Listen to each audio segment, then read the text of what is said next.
on se retrouve pour le point lecture de janvier numéro 3, le dernier point. Je vais être honnête avec vous, je n'ai pas eu le courage d'aller chercher les livres en physique, ils sont pas loin, hein, vraiment.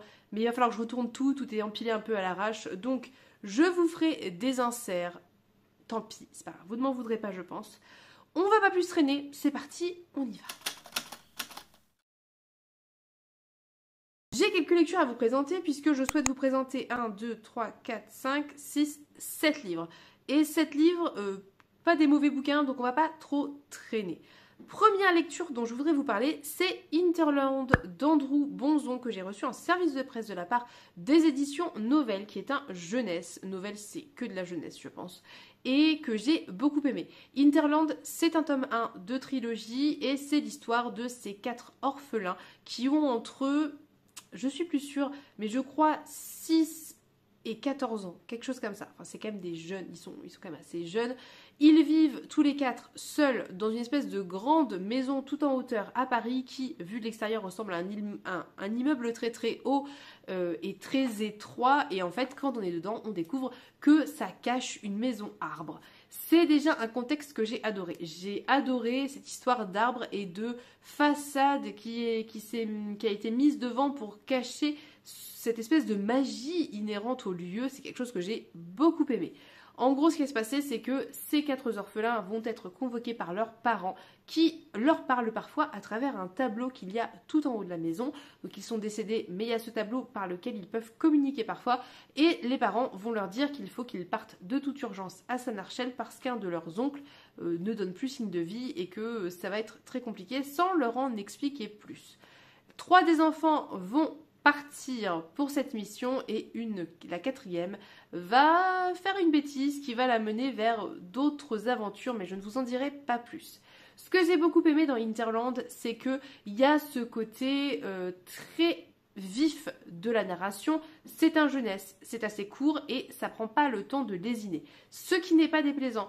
Il y a le world building qui s'installe petit à petit, c'est pas énormément développé, mais j'ai bon espoir vu qu'on est sur une trilogie que petit à petit ça soit de plus en plus développé et que ça s'étoffe. Mais moi j'ai beaucoup aimé le côté, le rythme assez soutenu. Je trouve que pour du jeunesse c'est important qu'il y ait un bon rythme. J'ai beaucoup aimé la magie de certaines choses que je peux pas trop développer parce que c'est très court, ça se dit très vite, je vais pas vous spoiler. Mais le système de magie était très chouette, tout ce qu'il y avait autour de la mémoire, de la conservation de la mémoire. Un petit côté aussi tourné autour de la nature, de l'écologie qui était très intéressant. Bref, c'était une très chouette lecture. C'est très jeunesse, donc si vous n'êtes pas très jeunesse, voilà, c'est très jeunesse. Moi, je pense que c'est 10 ans, je dirais à peu près. Mais moi, j'ai beaucoup aimé. J'ai trouvé que c'était très... ça avait quelque chose de très rafraîchissant dans certains aspects, tout en reposant sur des socles de choses que l'on connaît, de tropes que l'on connaît. Et moi, j'aime bien ça, parce que j'aime bien avoir cette sensation de prendre des choses qu'on connaît pour faire un peu autre chose. Et là, c'était plutôt bien mené. Il y a aussi un côté conte, réécriture de conte qui est très chouette. Pas forcément d'un conte en particulier, mais de manière générale dans la narration. Et c'était vraiment une très chouette lecture. Je pense que je vais le donner à mon fils pour qu'il le lise quand il aura fini ses 50 000 lectures en cours. Mais ensuite je lui donnerai, je lui ferai découvrir pour voir ce que lui en pense, puisqu'il est beaucoup plus public cible que moi. Mais en tout cas, moi j'ai trouvé que c'était une très chouette lecture avec des valeurs assez intéressantes qui étaient véhiculées et aussi le côté fratrie qui est quelque chose que j'aime bien en littérature jeunesse. En janvier, j'ai aussi lu enfin La fileuse d'argent de Naomi Novik. J'avais fait voter sur Instagram, c'est La fileuse d'argent qui a été choisie et tant mieux, parce que je pense qu'il aurait traîné encore un certain temps et je l'avais déjà depuis quelques mois, je pense janvier dernier, donc ça faisait 1 an. C'était un peu dommage et c'est une lecture que j'ai beaucoup aimée, j'ai trouvé que c'était très chouette. La fileuse d'argent, c'est un peu une espèce de réécriture de conte russe.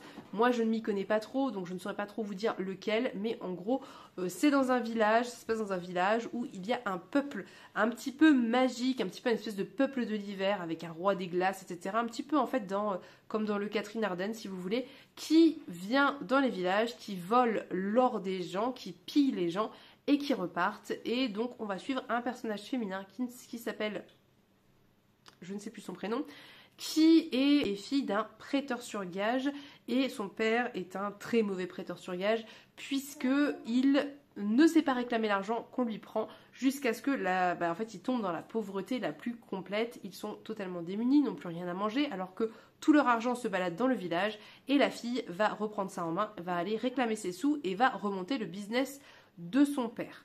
Elle va donc se faire repérer par ce fameux roi Starik, ce fameux roi des glaces, qui va lui donner des pièces d'argent et lui demander de les changer en or, chose qu'elle va réussir, et bref, toute une histoire autour de ça. C'est une lecture que j'ai beaucoup aimée, j'ai trouvé que c'était assez bien mené, j'ai trouvé que les personnages féminins étaient assez intéressants, assez creusés, assez différents les uns des autres. J'ai trouvé aussi que l'autrice ne nous faisait pas des personnages féminins parfaits, belle, hyper forte, hyper intelligente, etc.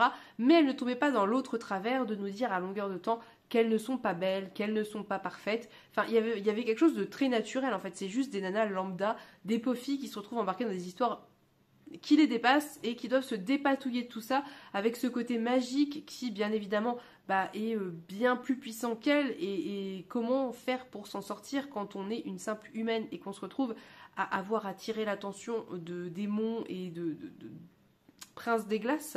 Donc j'ai beaucoup aimé tout ça, j'ai beaucoup aimé l'entraide qu'il y avait entre les femmes, j'ai beaucoup aimé l'ambiance de manière générale, j'ai trouvé que c'est très chouette. C'est très adulte, pour moi, vous voyez, si vous avez aimé Déraciné, La fileuse d'argent c'est quand même un niveau au-dessus très clairement, autant en termes de narration que d'histoire à proprement parler, que de thématique, enfin voilà, c'est beaucoup plus travaillé, ça fait beaucoup moins young adult, ça fait même très adulte, très sincèrement.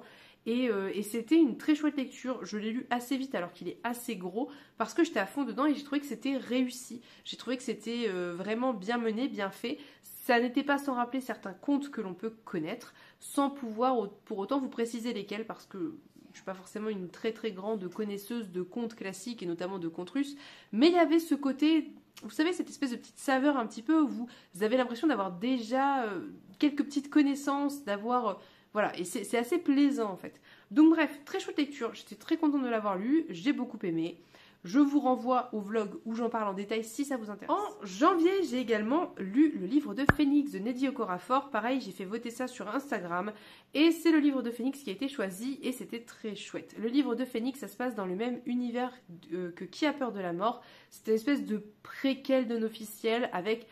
pas de lien autre que un peu un personnage dans le prologue, donc ça peut se lire indépendamment, c'est pas très dérangeant, mais effectivement, le fait de lire d'abord, je pense, le livre de Phénix apportera un espèce d'éclairage si vous lisez ensuite Qui a peur de la mort. Moi je l'ai lu dans l'autre sens et c'est vrai que je me rends bien compte que si j'avais commencé par le livre de Phénix, certaines choses m'auraient paru plus claires dans Qui a peur de la mort. Soit. Le livre de Phénix, c'est l'histoire de Phénix, qui est donc une femme noire qui a été créée de toutes pièces par des espèces de scientifiques états-uniens qui trafiquent des humains pour faire des espèces d'expériences, voire des armes de guerre. Et donc Phénix, elle, son pouvoir, c'est que son corps se réchauffe jusqu'à devenir brûlant et qu'elle se consume elle, mais évidemment consume tout ce qu'il y a autour d'elle avant de renaître, comme son nom l'indique, sans très grande surprise. Et donc on va suivre en fait le personnage de Phénix, c'est-à-dire de un peu sa naissance, quelque part, jusqu'au moment où elle va prendre conscience que quelque chose ne va pas, jusqu'à ses rébellions, et tout ce qui va découler de tout ça. C'est une lecture qui est très engagée, comme toujours chez Nnedi Okorafor, très engagée contre le colonialisme d'une part, c'est une thématique très importante, qui est très engagée aussi dans l'importance de reconnaître les cultures africaines comme de véritables cultures et de parler de ces cultures très peu connues en Occident, et Nnedi Okorafor le fait très très bien. Je ne sais plus dans quel pays d'Afrique on se retrouve. D'habitude c'est Nigeria avec Nnedi Okorafor, mais là c'est pas le Nigeria, mais je ne me rappelle absolument plus. Donc Phénix va découvrir des choses sur ses origines, en tout cas ses origines génétiques, et elle va découvrir aussi des choses par rapport à ce que font les Blancs aux Noirs, à l'esclavagisme, à la torture, à voilà, tout ce que ça peut impliquer, et cette espèce aussi d'esclavagisme moderne qui pousse les scientifiques majoritairement blancs à faire du mal à des personnes noires et à les transformer, etc. Il y a, comme toujours chez Nnedi Okorafor, ce côté très intéressant que j'aime beaucoup de technologie très avancée, assez SF, qui se mélange, et de manière étrangement très bien, à tout le côté beaucoup plus culture ancestrale, typiquement avec le juju par exemple, et toute cette espèce de magie qui est très typique et très particulière à certains pays d'Afrique de l'Ouest. et qui a quelque chose d'un petit peu plus de la croyance, en fait, si vous voulez. Et je trouve qu'elle fait ça très très bien. Elle mélange très bien, en fait, le moderne et l'ancestral. Elle pose beaucoup de questions, notamment autour de la mémoire, comme toujours. Elle pose aussi des questions par rapport à comment le colonialisme a imposé des modèles aux personnes noires qui sont inatteignables pour les personnes noires, comme avoir la peau la plus claire possible, les cheveux lisses, comme voilà, une certaine perfection attendue. Elle pose aussi des questions autour de comment les hommes blancs se servent des femmes noires. Enfin, ça pose beaucoup de questions, c'est très engagé, c'est Nnedi Okorafor. Et en même temps, j'ai trouvé que c'était un livre qui était beaucoup plus compréhensible que Qui a peur de la mort, beaucoup moins peut-être mystique et beaucoup plus... la lecture superficielle, la première lecture qu'on a, est beaucoup plus claire et accessible, moins métaphorique. Moi, j'ai beaucoup aimé, je trouve que c'est très important, je trouve que Nnedi Okorafor fait un travail très important de promulgation des cultures d'Afrique de l'Ouest, de promulgation de la mémoire, en fait, du colonialisme, de ce qui s'est passé. Elle permet qu'on n'oublie pas ça, et elle le dénonce très bien, très intelligemment. Je trouve que dans tous les livres que j'ai lus de Nnedi Okorafor, il y a des choses communes à chaque fois, il y a des thématiques communes, il y a des choses très importantes, je pense, pour l'autrice qui reviennent. Et c'est quelque chose que j'aime beaucoup, que je trouve important, et je pense qu'il est important de découvrir la plume de Nnedi Okorafor. Ensuite, avec Pénélope en lecture commune, on a lu Les Disparus du pays imaginaire d'Aiden Thomas, qui est donc une publication de chez Sabran, réécriture de Peter Pan, réécriture moderne de Peter Pan. Donc on suit le personnage de Wendy qui, quand elle avait 13 ans, a priori a été enlevée, a disparu avec ses deux petits frères Michel et John jusqu'au jour où elle est réapparue sans eux et elle ne se souvient d'absolument rien de ce qui s'est passé avant. Donc elle vit dans cette espèce de traumatisme très profond et très dur, culpabilité de la survivante aussi, avec ses parents qui sont détruits par la disparition de leurs deux garçons bien évidemment, et en même temps qui sont contents d'avoir récupéré Wendy. Mais voilà, on est vraiment dans quelque chose qui est très dur psychologiquement, qui est très très bien travaillé de la part de l'auteur, je tiens à le souligner, je trouve que c'est très bien représenté, jusqu'au jour où Wendy va conduire en voiture dans la forêt et un garçon va tomber littéralement du ciel devant elle et elle va reconnaître en lui Peter Pan, le fameux Peter Pan des contes, les histoires que lui racontait sa mère, et toute une espèce d'aventure pour retrouver ses petits frères et d'autres enfants qui viennent de disparaître très récemment va commencer. C'était une très chouette lecture, sincèrement c'est une très chouette lecture parce que j'ai totalement accroché à la plume de l'auteur. Il a une plume qui est d'une fluidité, j'ai rarement lu quelque chose d'aussi fluide, d'aussi bien écrit pour que ça soit... ça se lit tout seul en fait, vraiment. Il y a quelque chose d'addictif dans cette plume qui se lit toute seule. C'est comme boire quelque chose et quand on aime le goût et qu'on en boit encore même si on n'a plus soif parce qu'on aime le goût. Il y a un peu de ça, je trouve, dans Les Disparus du pays imaginaire. J'ai trouvé que le personnage de Wendy était très réussi. C'est une jeune adulte, elle a 18 ans je crois, et elle est assez bien réussie dans la mesure où elle a les défauts que peuvent avoir les jeunes filles, les jeunes garçons qui sont sortis de l'adolescence, mais sans tomber dans le cliché, sans tomber dans la caricature, sans tomber dans l'extrêmement agaçant. Je trouve qu'elle est assez crédible et assez bien réussie. J'ai beaucoup aimé le personnage de la mère de Wendy, Marie, qui est pour moi un des personnages les mieux réussis en termes de représentation de traumatisme, en termes de représentation de la dépression. Je trouve qu'elle est vraiment très bien faite. Alors j'en lis peut-être pas des centaines non plus, mais j'ai trouvé que c'était très réussi. En tout cas dans ce qu'elle vit elle, c'est-à-dire dans le fait d'avoir perdu ses enfants, deux de ses enfants, c'était vraiment très bien mesuré, très bien fait, très bien réussi. Il y avait une évolution qui était très bien gérée de la part de l'auteur. Tout ça, c'était très chouette. J'ai aussi bien aimé Peter Pan. Il était peut-être un petit peu plus gentil que celui du conte d'origine, mais il était aussi assez... il avait aussi ses secrets, un peu sa part d'ombre, et il y avait un peu une métaphore avec l'ombre, justement. Enfin, c'était plutôt pas mal réussi. Pour tout ça, c'était très chouette. En termes d'histoire, très sincèrement, le rythme n'était pas incroyable, parce que finalement, il se passe pas grand chose pendant très longtemps. Rien n'avance en fait, ils sont censés enquêter et rien n'avance et ça ne va jamais nulle part. Et ça se résout très vite à la fin avec un peu une facilité sur la manière dont ça se résout. C'était pas hyper convaincant. Mais c'était une lecture qui était sympa, c'était une lecture qui était plaisante, qui se lisait bien, qui était vraiment une lecture plaisante. C'est-à-dire que c'était pas exceptionnel, mais c'était sympa, j'ai bien aimé, j'ai accroché à l'écriture de l'auteur, ça me donne envie de lire d'autres textes de lui parce que si c'est toujours aussi fluide et agréable, c'est vraiment un petit moment de plaisir, voilà, c'est très très chouette et c'est parfois tout ce qu'on demande au livre. J'attendais pas des miracles, très sincèrement, de cette lecture et ça a fait le job, ça a fait ce que j'attendais et pour moi, du coup, c'est une réussite. Avec Emmeline, nous avons lu le tome 3, dernier volume de la première trilogie de Fils des Brumes de Brandon Sanderson. J'en ai beaucoup parlé donc, et en plus c'est un tome 3, donc je vais pas y revenir très longuement. Sachez juste que ce tome 3 était très bon, donc j'avais très moyennement aimé le tome 1. Le tome 2, un peu mieux, mais c'était pas encore ça. Il y a eu des moments que j'ai trouvé très longs et assez pénibles. Le tome 3, par contre, était très réussi en termes de rythme, en termes d'action. Pour le coup, là, j'ai beaucoup plus retrouvé ce que j'aime chez Sanderson. J'ai beaucoup aimé qu'à la fin, tout prenne son sens. J'ai aimé la manière dont l'auteur résout tout et ça fonctionne. Ça fait pas facilité scénaristique, ça fait pas je force pour que ça rentre. Non, c'est vraiment, on sent que c'est pensé. Et que c'est bien amené, c'est bien résolu, c'est intelligent, c'est surprenant. C'était un très chouette bouquin que j'ai beaucoup aimé.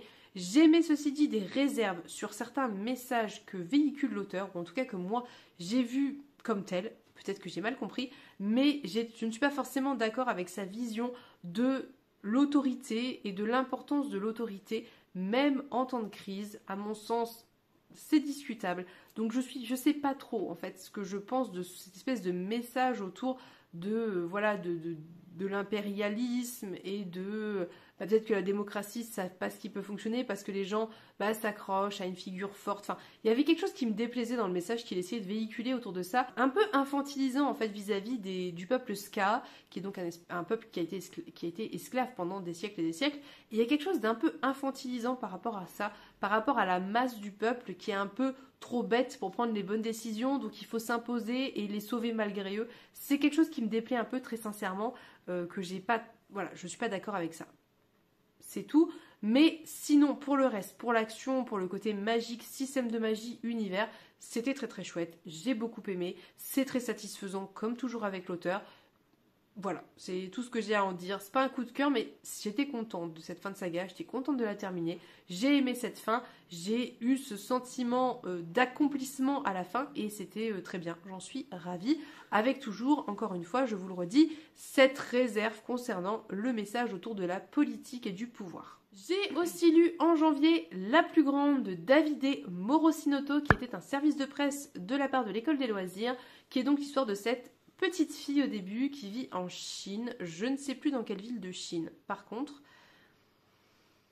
je ne me rappelle plus. Et qui n'a plus de parents, est orpheline, est embauchée, entre guillemets, par un aubergiste qui la bat, qui ne la paie pas. Et qui fait d'elle un peu son esclave. Hein. Elle travaille beaucoup et elle n'est pas, elle est pas rémunérée et pas très bien traitée non plus. Pas très bien nourrie même dirais-je, jusqu'au jour où elle va rencontrer un garçon et son grand-père. Et son grand-père qui est un maître du wushu, de l'air et de l'eau, et qui va prendre un petit peu la jeune Shiyu sous son aile et va lui enseigner les débuts de cet apprentissage. C'est une histoire qui est beaucoup plus large que ça, beaucoup plus grande, ça court sur des dizaines d'années, mais je ne veux pas trop vous en dire parce que je pense vraiment que c'est chouette de découvrir le destin de cet enfant et comment ça va évoluer, et ça va évoluer, croyez-moi. Je pense qu'il ne faut pas en savoir plus en fait. Très sincèrement, laissez-vous porter. C'est une lecture jeunesse, hein. C'est une lecture jeunesse, c'est publié en médium chez l'école des loisirs, donc c'est une lecture jeunesse, mais c'est une très chouette lecture jeunesse. Ça se passe en Chine, il y a un vrai travail de la part de l'auteur, qui est un auteur italien, sur le juste emploi des mots par rapport à des choses très culturelles, je sais pas moi, les habits, la nourriture par exemple. Donc il y a un vrai travail de recherche qui est appréciable et qui pour moi est important. C'est important de nommer les choses, surtout quand on n'a pas d'équivalent de l'objet dans notre culture à nous. Garder le vrai mot est quelque chose d'important parce que ça désigne une chose précise. Donc ça c'est quelque chose que j'ai apprécié. J'ai beaucoup aimé le destin de cette petite fille puis de cette jeune femme. J'ai trouvé que il y avait quelque chose d'un peu exceptionnel quelque part, mais en même temps c'est aussi une gamine qui part d'un peu rien et qui se débrouille et tout en ayant cette espèce de destinée un peu exceptionnelle qui n'est pas forcément accessible à toutes les filles ni de son époque ni d'aujourd'hui. Il y a quand même un message assez positif véhiculé derrière ça. Elle n'est pas parfaite, elle a des défauts, elle se perfectionne, elle fait des erreurs, elle apprend de ses erreurs. Enfin, il y a vraiment un côté très récit d'apprentissage qui est qui était très chouette, très appréciable, que j'ai beaucoup aimé. Et en plus, ça se situe très rapidement dans un contexte assez étonnant, assez différent de ce à quoi on a l'habitude, et c'est quelque chose que j'ai adoré. Je trouvais que c'est une lecture qui était vraiment hyper agréable, qui était très prenante, et sachez que c'est inspiré d'une histoire vraie. Alors, je ne sais pas dans quelle mesure inspiré d'une histoire vraie, ça veut tout et rien dire, mais c'est inspiré d'une histoire vraie quand même. Et donc il y a quelque chose aussi de plaisant derrière ça, de se dire que ça a été dans une certaine mesure le destin d'une véritable femme au XVIIIe siècle en Chine, quoi. Donc vraiment c'était une très chouette lecture que j'ai beaucoup aimée. Je tiens à préciser que l'auteur est italien et je trouve, et je pense en tout cas qu'il n'a pas d'origine asiatique chinoise. Donc, et je trouve que ça se sent quand même. C'est comme quand vous lisez, je sais plus qui disait ça récemment, j'écoutais quelqu'un, je crois que c'est Isabelle des Chroniques du Hérisson qui disait un livre écrit par Camille Monceau sur le Japon, mais pas les Chroniques de l'érable et du cerisier, un autre. Et elle disait qu'on sentait que c'était un regard d'occidental sur le Japon. Bah là c'est pareil.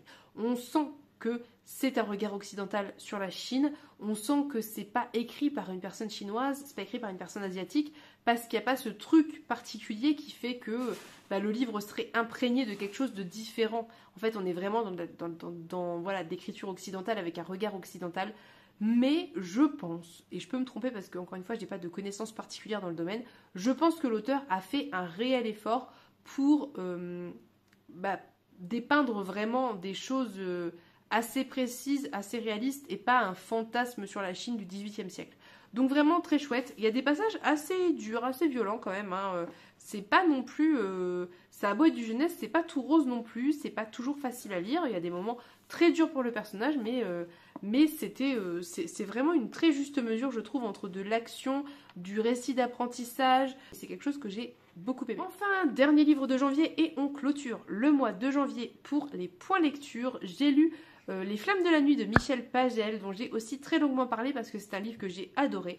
Donc, Les Flammes de la Nuit, c'est l'histoire de Morwena, qui est une jeune princesse, qui n'est donc la fille du roi, tout simplement, et qui va avoir les fées qui vont se pencher sur son berceau pour faire des vœux, des souhaits, et l'une d'entre elles, sans s'en rendre compte et sans le savoir, va être manipulée par un grand magicien, un grand mage qui n'est pas sans rappeler Merlin, et donc elle va souhaiter que Morwena soit la plus intelligente de toutes, plus intelligente que les hommes, et que ceux qui essaieront de l'arrêter seront écrasés par elle, et évidemment cela va totalement bouleverser l'ordre des choses, puisque on est dans un royaume où les femmes ne sont là que pour être jolies, faire des bébés, et idéalement se taire, c'est mieux.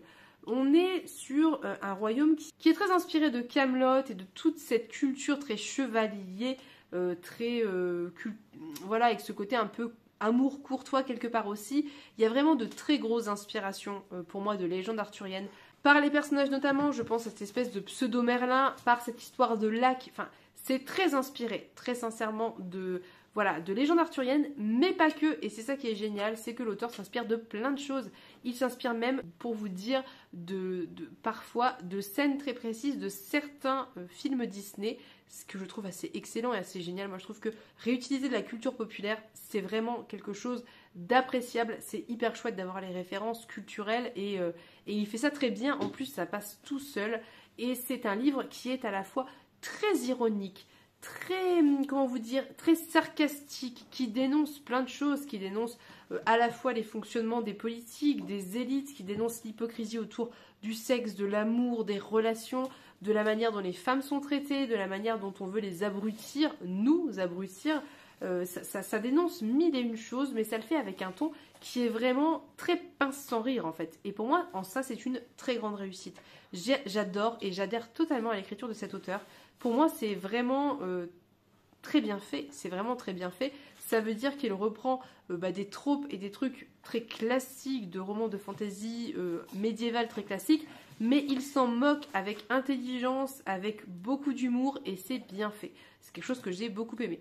Je regrette un petit peu qu'à un moment donné dans le livre, je trouve qu'il y a une espèce de moment où finalement on est moins dans ce côté moquerie et sarcastique, et on dirait que les personnages commencent à se prendre un petit peu au sérieux, et du coup il y a moins cette espèce d'aspect léger et moqueur, et ça m'a un peu manqué. Ça reste très très bon, ça reste une excellente lecture, c'est très intelligent, c'est très engagé en fait, c'est un roman qui est très engagé, que j'ai beaucoup aimé, que j'ai dévoré, qui se lit comme un rien. En plus, c'est dans les très belles éditions des Moutons électriques, donc vraiment un confort de lecture de grande qualité. Enfin, c'était vraiment, j'ai adoré ce livre. J'ai trouvé que c'était très drôle. J'ai trouvé que c'était, c'était intelligent. C'était intelligent. Je pense que c'est le mot qui définit ce bouquin, c'est l'intelligence. C'est intelligent. Voilà. Donc, très chouette lecture, vraiment je vous recommande. J'en ai parlé beaucoup plus longuement en vlog où j'ai détaillé les thématiques qui étaient abordées dans ce bouquin. Donc si ça vous intéresse, j'essaie de vous remettre ça en barre d'infos si vous voulez avoir un détail plus précis. Mais sachez que c'était une très chouette lecture que j'ai beaucoup aimée. Voilà, c'est tout pour mes 7 dernières lectures de janvier. Donc je vais maintenant vous laisser, je pense que j'ai bien assez parlé. N'hésitez pas à me dire si vous avez lu certains de ces livres, si vous les avez aimés ou pas et pourquoi. N'hésitez pas à me dire si certains vous font envie, si vous font de l'œil, si vous les avez dans votre palle, votre wishlist, ou éventuellement si vous ne les connaissiez pas du tout. Je suis toujours ravie de vous faire découvrir des choses comme je suis ravie d'en découvrir grâce à vous et aux copains-copines de YouTube et d'Instagram. Donc n'hésitez pas à faire tourner les recommandations. C'est vraiment pour ça qu'on est là, c'est pour se faire des recommandations et se donner des conseils. Voilà, sur ce, je vais maintenant vraiment vous laisser. Je vous fais de très gros bisous. Je vous souhaite une très belle journée et on se dit à bientôt pour une prochaine vidéo. Bye bye!